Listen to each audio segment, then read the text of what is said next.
The doorman on duty outside the BBC television center looked in through the window of Paddington's taxi. "Have you an appointment, sir?" he asked. Paddington raised his hat politely. "I've come about the cake," he announced importantly. The doorman exchanged glances with a second man who had just joined him. "I wish them builders would hurry up," he said, nodding toward some half-finished studios nearby. "Can't hear a thing for their blessed jackhammers. I thought for a moment this young gentleman said he'd come about a cake."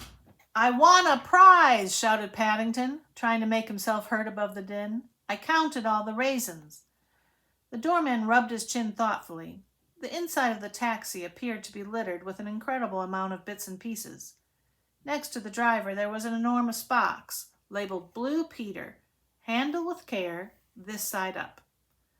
Beside Paddington, the back seat was covered with bits and pieces, including a number of half-eaten sandwiches, an old suitcase, and what looked like a large jar of marmalade.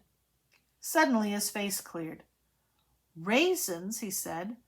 "I expect you'll be wanting the gentleman in charge of current affairs." He turned to his colleague and nodded significantly.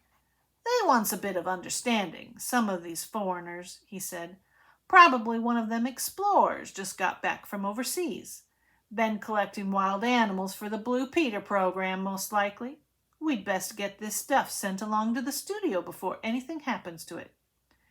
He signaled some nearby porters to pick up the luggage and then turned to Paddington with renewed respect. "You come along with me, sir," he said, leading the way through some imposing glass doors.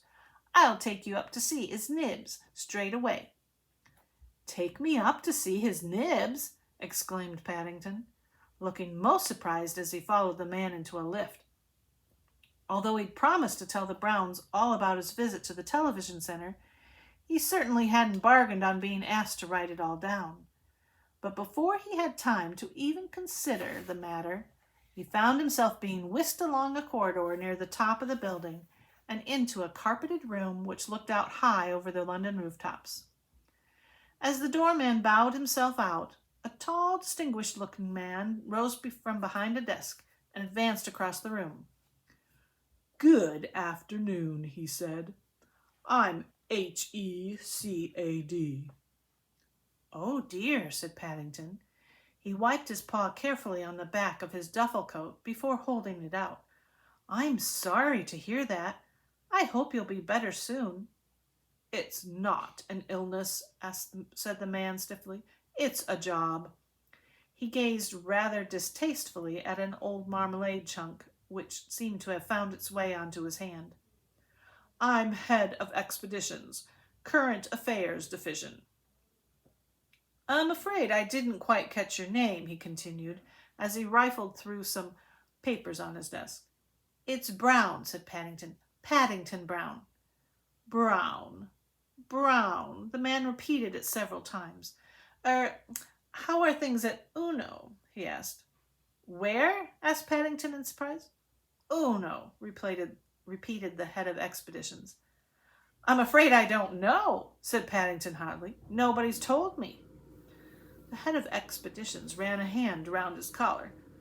"Perhaps you'd like to take a seat," he said, giving Paddington a strange look. "I won't keep you a moment." So saying, he disappeared through a door into the next room, where a buzz of conversation broke out, followed by the sound of drawers being opened and shut. The noise went on for quite a long time, and then the door opened again. "I suppose you wouldn't be the feller we sent to the Plain of Jars?" asked a voice hopefully. Paddington hastily removed his paw from a pot of marmalade. "The Plain of Jars!" he exclaimed, looking most impressed.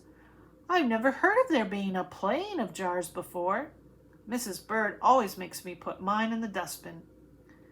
The man took a deep breath. "The trouble is," he said, choosing his words with care, "we've got so many people on the go, it's difficult to keep track of them all. I wonder if you'd mind telling me where you come from. We can't find any Brown on our records." "I come from Peru," said Paddington doubtfully.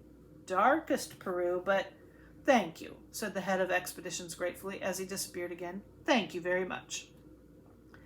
This time he was gone even longer, and as the clattering in the next room grew louder and the sound of furniture being moved added itself to the general hubbub, Paddington began to look anxiously at a clock on the wall, which showed well past the time when Blue Peter was due to begin. When the head of expeditions finally reappeared, his tie was askew, and he was joined by several other people who formed a small group in the doorway. "I say, I'm awfully sorry," he began, looking rather embarrassed as he ran a hand through his hair. "We've just moved office, and all our files seem to be mixed up. We can't find any trace of an expedition to South America, let alone darkest Peru." "Perhaps he's one of them Hottentots," said a cleaner helpfully as he eyed Paddington from behind his broom. "Either that, or he wants a good shave."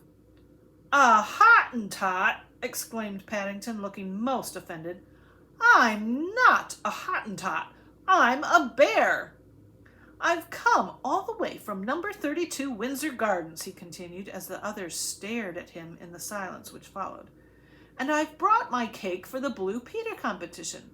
Mrs. Bird's going to be most upset if she doesn't see me." Peter Purves slipped a handkerchief from his trouser pocket and glanced across at John and Val as he dabbed at his forehead. Things hadn't gone at all well that afternoon.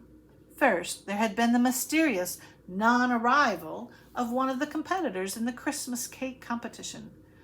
Annoyingly, it had been the owner of the best cake there, the one that undoubtedly deserved to win first prize. Then there had been a rather nasty disturbance a few seconds before.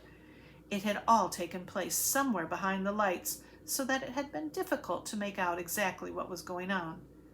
But he distinctly noticed the head of expeditions himself, together with several other important personages.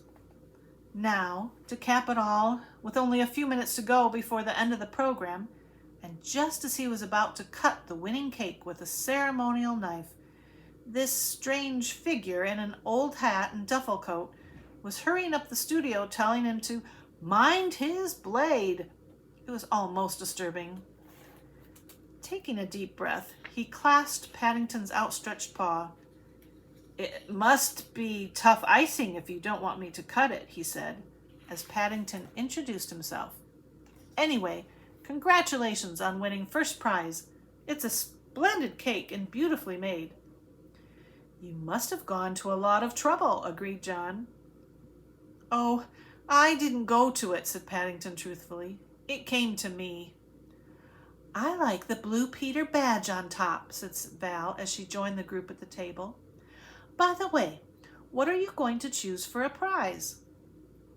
Paddington looked anxiously over his shoulder while he considered the matter. "I think," he announced, lowering his voice, "I'd like a new field kitchen, if I may." "A new field kitchen?" exclaimed John. "Isn't it a bit late in the year to go camping? You'll freeze to death in this weather."